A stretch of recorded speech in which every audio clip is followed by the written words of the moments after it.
Ay naman, ay pagka ganari at pagkainam naman na rin, pag may ganari ka sa bahay, may ganari ka sa kusina, mga kusinera at kusinera, hindi mo na kailangang pukpukin ng siyansi ang bawang, o tutuunan mo lang, o durog agad ang bawang.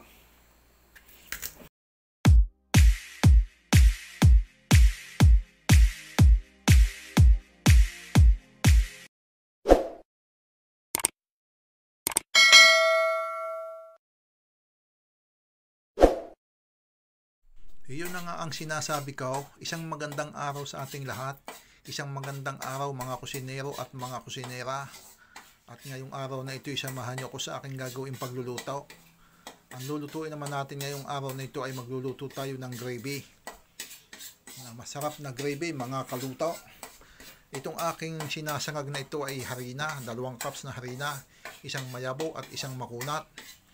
Ito pag nagkulay brown na ay ating hanguin na, tapos maglalagay ulit tayo ng panibagong kawali. At dito naman natin sasangkutsahin. Yan.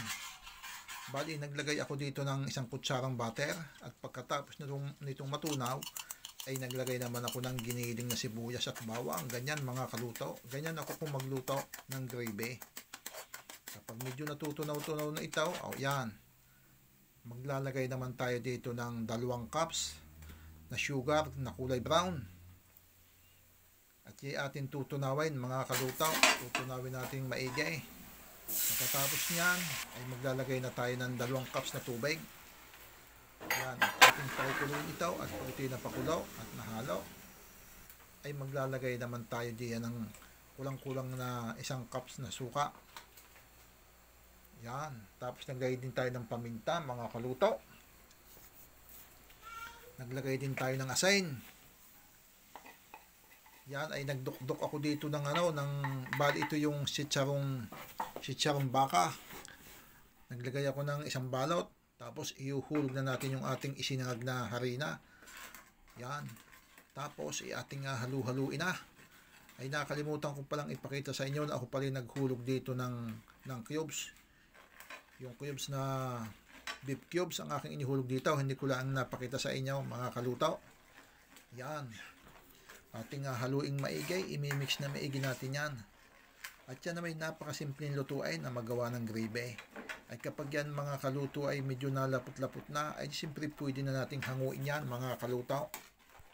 Ay siya, ganaray mga kaluto.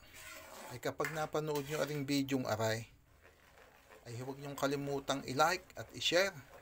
At mag-comment na rin kayo para malaman natin kung saan baga nakaabot aring bidyong aray mga kaluto. At huwag nyong makakalimutan na mag-subscribe ang bidyong aray.